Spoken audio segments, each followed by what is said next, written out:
Nandun ang pamilya ko. Kaya ikaw, kung maipapangako mo na protektahan ng isla, mangangako rin ako. Pag nanganak ako, aalis na ako. Hindi ba sinisilang ang bata? Pinahama ko na ang isla.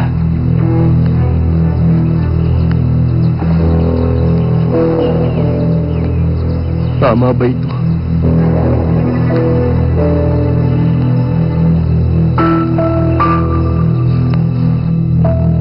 Huwag mo kalilimutang hinaan ng apoy. Masusunog yan. Apa! Sige. Nako! Nandito ka na pala! Halika, dali! Sabi ko sa maid, initin yung sabaw para sa'yo. Masarap yun pag mainit kasi. O, upo ka na. Magpahinga ka na dito, ha? Teka, bakit namumulay ang ilong mo? Hindi ba kayo kumain ng dinner ni Steven? Asa na nga ba siya? Grandma, Ha?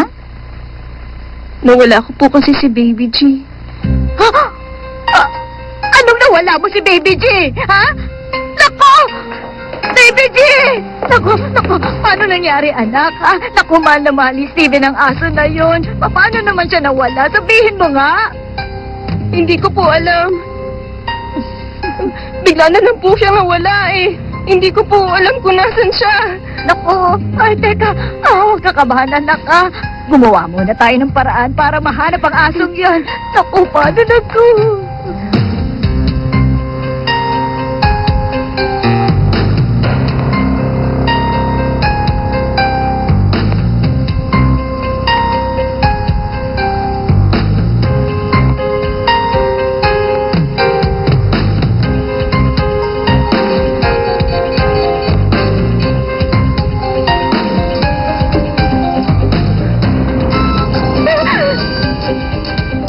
Steven, huwag mo sabihin. Saan ka? Dito ang usapan sa labas, ah. Nasa loob. Ha? Hello, Steven! Kasi, ang sabi ni Cindy, pinark mo daw yung kotse. Ano ba, anak? Ba't ka ba nandyan? Pumasok ka na kasi dito? Papasok na ako. My love, so sweet kapag kasama. Grandma, eto na ako. Steven, magkasama kayo ni Cindy ng buong araw. Anong ginawa ninyong dalawa?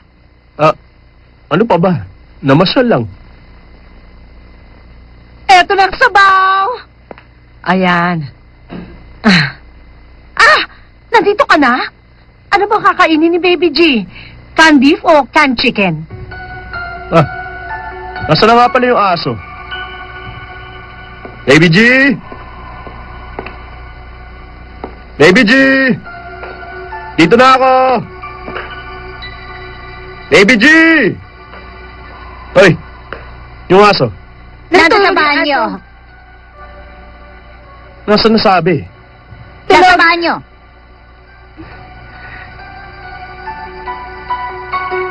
Eh, nangyari ba sa aso? Sagot! Ano nangyari?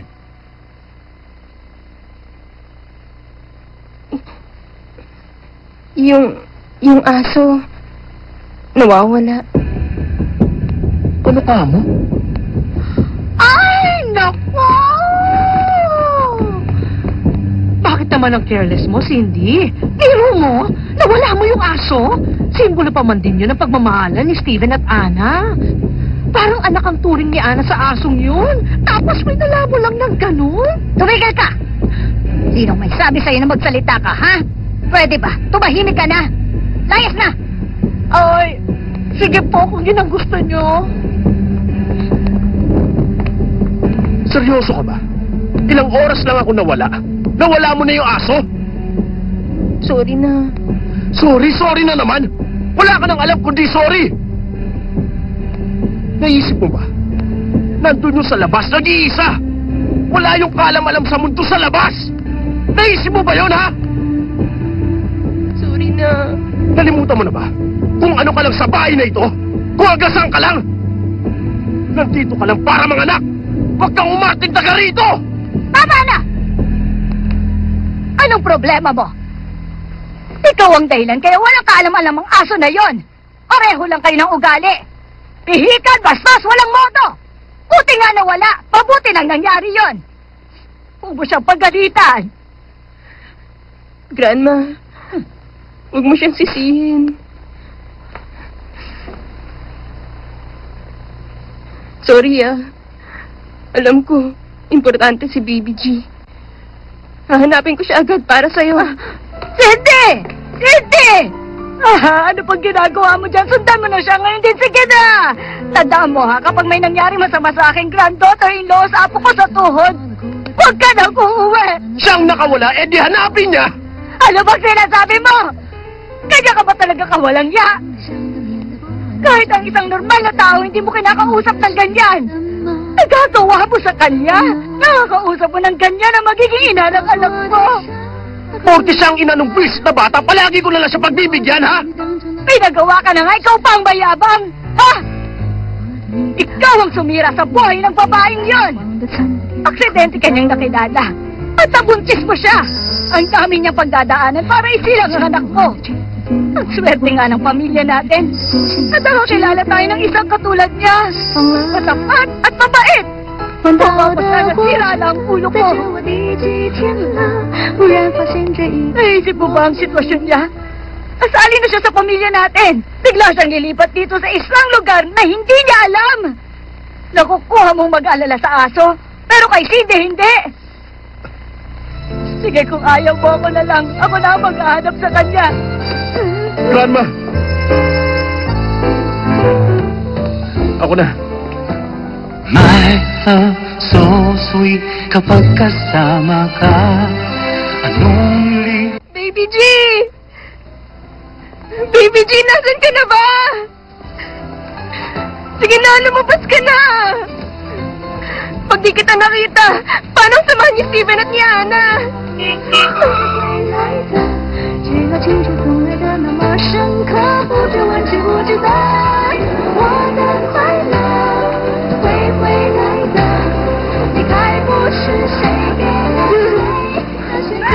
Baby G! Nasa kali ka. O bakit? Alam na ni Steven na nawala ko yung aso. Sinabihan niya ako na hanapin ko daw yung aso. Kasalanan ko rin to. Tara, hanapin na lang natin. Baby G! Eto. Hoy! Bakit, ha? Sira ka ba? Sasama ka sa taong ito? Kung ibenta ka nito? Hindi, Steven, kilala ko siya. Si Father Dylan ng orphanage. Kilala ko siya. Ikaw pala yun. Ang gusto makipag-divorce after one day. Si Steven. Ang daldal mo talaga. Kapag inaapi ka, tama lang na magkwento ka sa pare. Hoy! Pare ba ito, ha? Huwag ka sumama. Tandaan mo, nanay ka na ngayon. Seloso palang taong to. Hoy! Sinong seloso, ha? O sige, kung pare ka nga, doon ka dapat tumambay sa simbahan. Huwag mong pakialaman ang asawa ko. Kung sinundan mo siya, may pag-asa ka pa. Cindy, pag pinalayas ka niya dahil lang sa aso, tawagan mo ako. Susunduin kita kaagad. Ano ka ba, ha? Cindy, tandaan mo, ha? Meron ng... Nagsumpa na tayo sa templo nyo.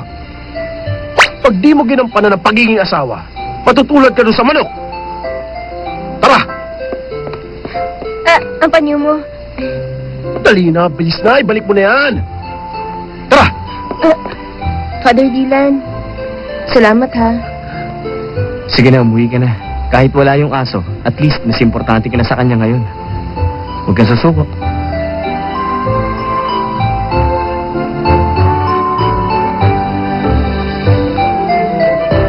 Okay, umuwi na kayo. Huwag mo na nga kaming guluhin. Bye-bye. Tara! Bye-bye. Pabayaan mo na siya. Tsaka sino ba yun? Ang weirdo nun. Tayo na! Hanapin ko pa yung aso. Doon ka tumingin. Baby G!